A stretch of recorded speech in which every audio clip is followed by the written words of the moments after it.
It really makes you think. The way finance keeps evolving globally, it's like this demand for a very particular kind of expertise, financial engineering we're talking about, that blend of hardcore math, finance itself, and then the computer science side of things. And that's really the heart of what we're exploring today, getting a master's in financial engineering. But not just anywhere, going abroad for it. And you've provided, honestly, a really rich collection of materials on this. So what we want to do is break it all down, make it crystal clear what matters most, the advantages, of course, the challenges, and what kind of career paths this kind of degree actually opens up. Exactly. And I think what stands out is not just the sheer number of programs out there, but how different regions have different strengths to offer. It's almost like tapping into a whole other financial ecosystem, a technological one too, when you think about studying financial engineering overseas. Right. So let's get to that core question. Why would someone choose to study financial engineering, specifically abroad? The sources we've got, they point to some pretty strong motivations. Access to top-tier institutions, for one thing. We're talking the heavy hitters. Hmm. MIT, Columbia, UC Berkeley in the US, Oxford, Cambridge, Imperial College, if you're looking at the UK. Then there's University of Toronto, McGill in Canada. Even the Universität campuses in Germany. It's not just big names, but a certain legacy there. Absolutely. And it goes beyond just the reputation. These universities, they often have cutting-edge research facilities. Hmm. You're right at the frontier of what's happening in the field. But I think for a lot of people, the draw is global employment opportunities. Right. What we're seeing in the information is that international students, particularly in this discipline, are very highly sought after by employers. Yeah, that makes sense. I mean, with companies operating across borders, graduates who have that international perspective, the education to back it up, they become really valuable assets. Now, the material you shared, it breaks down specific advantages of certain key regions. Let's start with the US. What really jumped out at you? Well, when you look at the big picture of global finance, the Yeah. U.S., particularly Wall Street, it remains a center of gravity. So studying in the U.S., in those elite institutions, you're essentially plugging into those networks right away. And a key thing for international students in the U.S. is the possibility of a STEM designation for their program. That stands for science, technology, engineering, and mathematics. And what it means is a program with that classification can often lead to an extension of your work permit after you graduate. That gives you significantly more time to build up your practical experience in the U.S. job market. That's a really important point. Now, what about the UK? They've got their own prestigious universities, of course. What's the draw there? So with the UK, places like Oxford, Cambridge, Imperial College, it's a different sort of advantage. Their curricula, they tend to be very research intensive. So you're developing a very strong theoretical foundation. And then being so close to the London Stock Exchange, that creates its own set of opportunities for networking and for actually launching your career. Now, Canada is coming across as a very attractive option. The lower tuition fees that are mentioned a lot, that's definitely a big factor. Oh, absolutely. Significantly lower, actually, compared to the US or the UK. So universities like Toronto, McGill, they become very appealing financially. Plus, the work permit opportunities that are available after you graduate, they're very flexible in Canada. Another point in their favor. Germany, no, this is an interesting one. Free or very low-cost education, that's a huge incentive. But what else makes it a good place to study financial engineering specifically? What's really notable about Germany is the emphasis on quantitative finance and risk management. That's where they're strong academically, but also in terms of the industries there. And Germany has a really booming fintech sector. That creates a ton of opportunities for graduates with these specialized skills. And last but not least, Singapore. It's described as Asia's premier financial hub. What are the big takeaways for someone considering going there for an MFE? The sources are pretty clear on this. The chance to get excellent internships, job placements after you graduate, it's really high. Singapore being such a major player in global finance, plus the need for international talent in that region, makes it a very promising place to really kickstart your career. All right, so we've got the why and the where. Let's get into the how. How do you actually get into these programs? What are the typical admission requirements for these MFEs abroad? And what are the essential documents people need to be ready with? In general, the criteria, they're pretty consistent across those top programs. They usually want candidates who've got master's degrees in a quantitative discipline, things like mathematics, finance, engineering, and they expect a solid academic record, usually a minimum GPA of 3.0 or the equivalent if you're coming from a different educational system. Okay, and beyond the degree itself and the grades, what are the really key documents? So the must-haves, the ones that come up consistently, are your academic transcripts. That's official proof of your past performance. Then there's the statement of purpose, or SOP. That's your chance to lay out your goals, why you're a good fit for the program. Letters of recommendation, or LORs. Those give a more personal insight into your abilities, your potential, coming from people who supervised you academically or professionally. A detailed resume or CV is crucial, obviously showcasing your experience and qualifications. And finally, proof of financials. That means demonstrating that you can handle the cost, the tuition, the living expenses for the whole time you're studying. Okay, so we've got a clear picture of what the application process generally looks like, but let's talk about the hurdles. Getting an MFE abroad, it's not without its challenges, right? The sources you shared, they point out some key ones. Let's start with a biggie. The cost, the tuition fees, just the overall expense of living. Yeah, that's a major factor for a lot of people. Right. What you've given me shows that yearly tuition, it could be anywhere from $50,000 to over $80,000. And that's not even counting living costs, rent, all of that. Right. However, the sources do point out several ways to potentially manage these costs. Like what specifically? A lot of universities offer scholarships, sometimes assistantships, to qualified students. And it's worth mentioning again that Germany, Norway, they're often held up as examples of countries where higher education is just way more affordable. Yeah. That could really ease the financial burden. And then, of course, student loans are always an option. Another big challenge that's brought up is just the tough admission standards. It's not just about having a related degree, is it? It seems like they're looking for a very specific skill set, certain experiences. Absolutely. A strong background in mathematics, that's practically a universal requirement. And then good scores on those standardized tests, the GRE or the GMAT. Having some professional experience in a relevant field, that can really boost your application too. But the good news is the sources suggest things you could do to make yourself a stronger candidate. Things like completing online certificates that are relevant, taking on valuable internships, and of course making sure you get good grades in math, programming, anything finance related during your previous studies. The curriculum itself sounds pretty intense. A heavy workload, needing to be good at some really advanced stuff. It is. It's rigorous, academically speaking. You need a solid grasp of math, statistics. You got to be proficient in programming languages, things like Python, R, C++, Scape. And yeah, that can lead to burnout if you don't manage it well. The key is to really focus on developing those coding skills early on, to practice problem solving all the time, and to be really good at managing your time to handle that workload. Visas, the whole immigration process, that's another layer of complexity for international students. Oh, for sure. The worry about potential delays, visa rejections, or even limitations on your ability to work after you graduate, those are valid concerns. The advice that comes up a lot is to start your visa applications super early. And if you're looking at the US or the UK, getting things like OPT or PS research permits, those are key if you want to work after you finish your degree. Think of OPT as this valuable window after graduation, specifically for international students in the US. It lets you get practical experience in your field for a set period of time, which can be a stepping stone to more permanent employment. And then there's the job market itself. Even if you graduate with a prestigious MFE from a great university overseas, getting those coveted high-paying jobs, especially in competitive fields, it's not guaranteed. Definitely not. The competition is fierce, especially in areas like investment banking, fintech, risk management. What's recommended is to be proactive. Get internships to build up real-world experience. Build your professional network actively and use the career services that your university offers.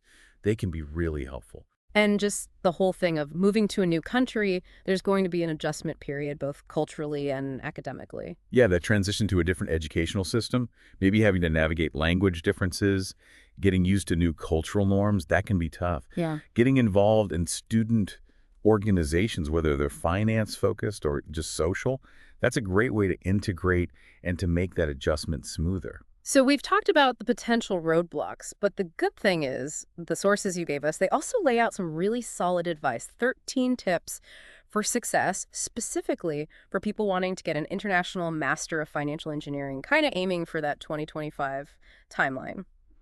Let's hit some of the big ones. The first one, it stresses picking the right university. It's not just about rankings, though, is it? No, it's much more than that.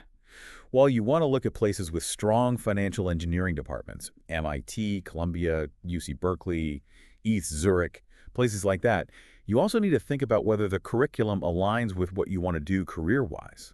Look into the professors, their research, their industry experience, and how well-connected the university is within the financial industry. Reputation matters. Tip number 2, it's all about understanding the nitty-gritty, the admission requirements of each university. Things like GregMat scores and those English language proficiency tests, if those apply to you. Yeah, those are crucial. Some places might waive the Greg Mat under certain conditions, but you absolutely have to know what each program requires.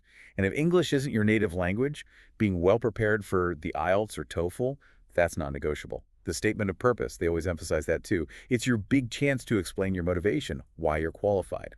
Building those foundational skills in math, in programming, and basic finance, that's tip number 3. Sounds like something to be working on well before you even apply.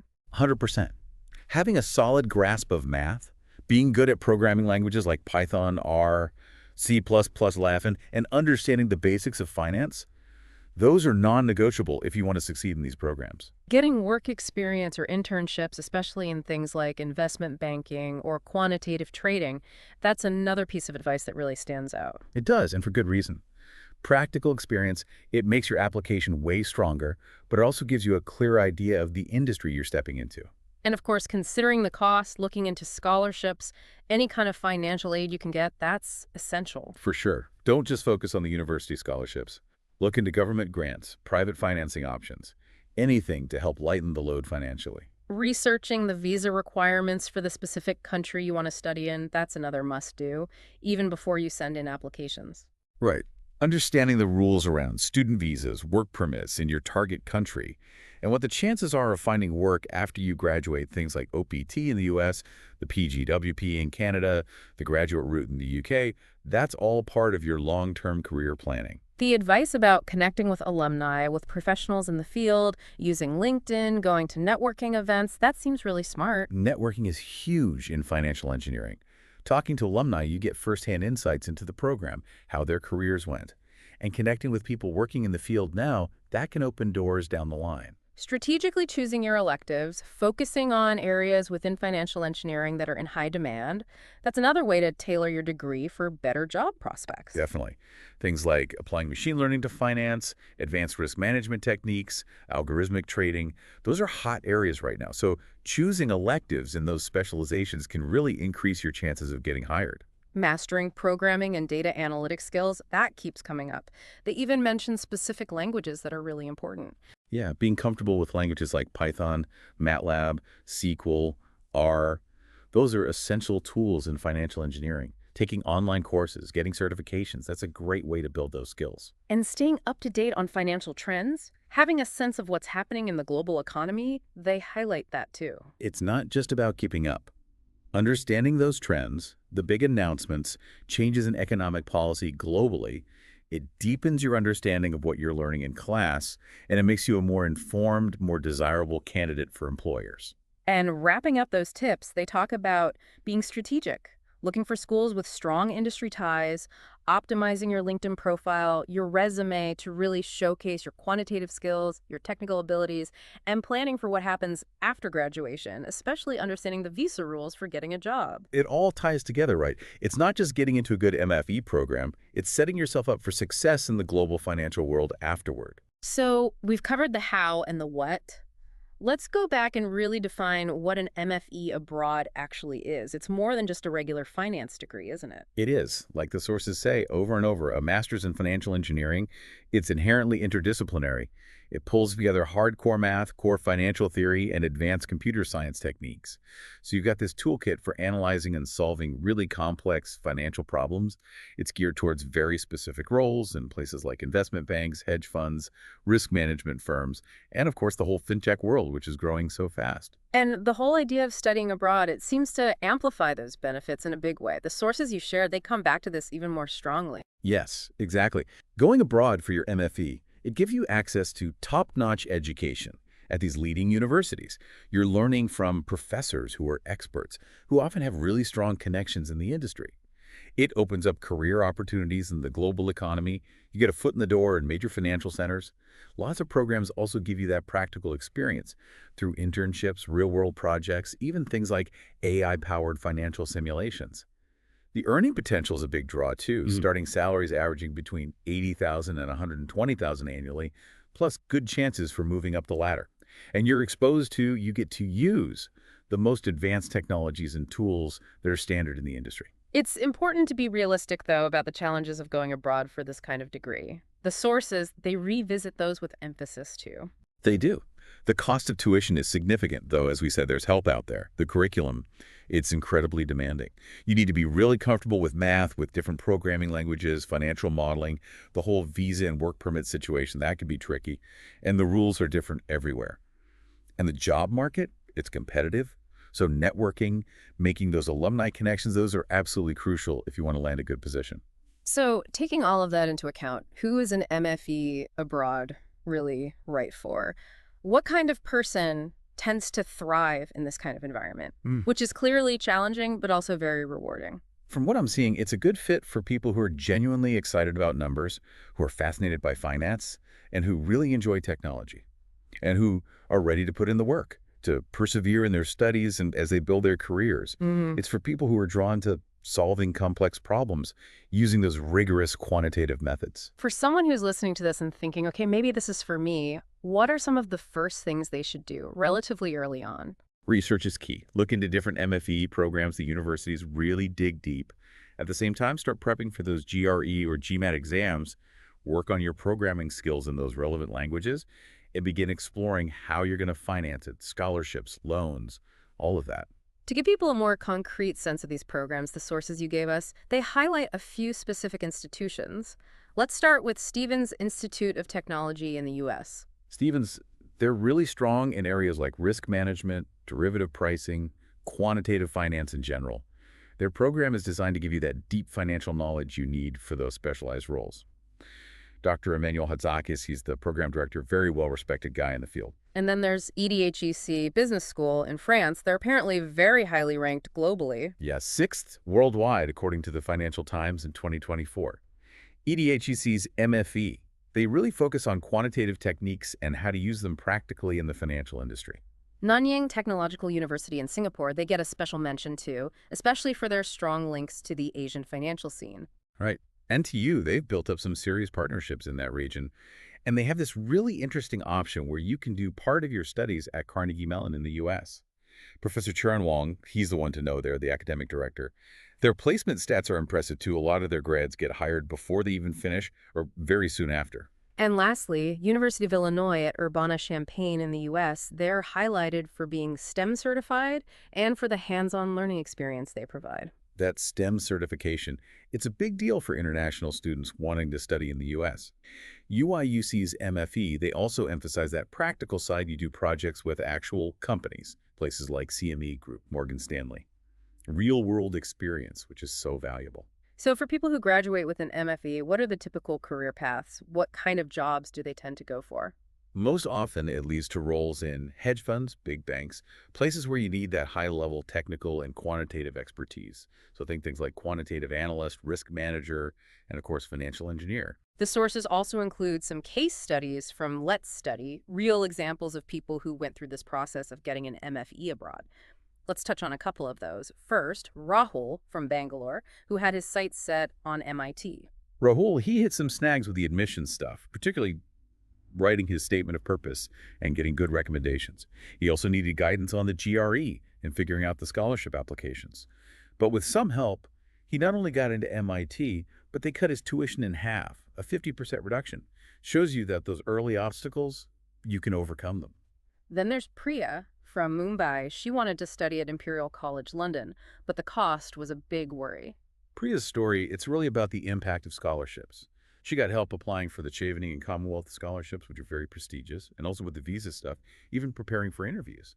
And she ended up getting a full ride, tuition, and living expenses covered at Imperial. And lastly, Arjun from Hyderabad. He got into the University of Toronto but had delays with his visa. Arjun's case, it shows how important it is to navigate that visa application process correctly.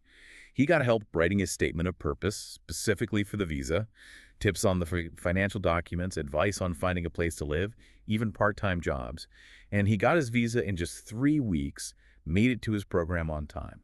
It's encouraging to hear those examples, people making it through what can seem like a really daunting process. The sources also bring in some insights from influential people in financial engineering. Dr. Robert Johnson from Creighton University, he talks about the strong quantitative foundation you get, the exposure to global markets, to the latest technology. And Dr. Johnson specifically points out that it improves your job prospects. particularly in the fintech sector, which is a big draw for a lot of students. And Professor Sanjay Srivastava from a leading European business school, he emphasizes the growing demand for skilled financial professionals globally and how international programs offer a really high quality of technical education. Professor Srivastava, he specifically mentions advanced topics like stochastic calculus and machine learning. And he also highlights the networking opportunities these programs offer. You get to connect with the big players in global finance. So, to wrap up this deep dive, what are the big takeaways for someone who's been listening and is seriously considering an MFE abroad? What's clear is that going international for your MFE, it gives you a real edge in terms of the education you get, the career options that open up globally, and the potential to earn a lot. But you have to be aware of the challenges. The admissions process is tough, it's expensive, and the coursework itself is very demanding. But as those success stories we talked about show, if you plan carefully, prepare well, and get the right support, those challenges, you can definitely overcome them. Absolutely. It might be a tough road, but the potential rewards, professionally and personally, those are huge. So, as you think about your own strengths in math, your interest in finance and technology, and what you want to achieve in the global financial world, what part of getting a master's in financial engineering abroad really stands out to you? What would you want to research more deeply? It's worth giving some serious thought to.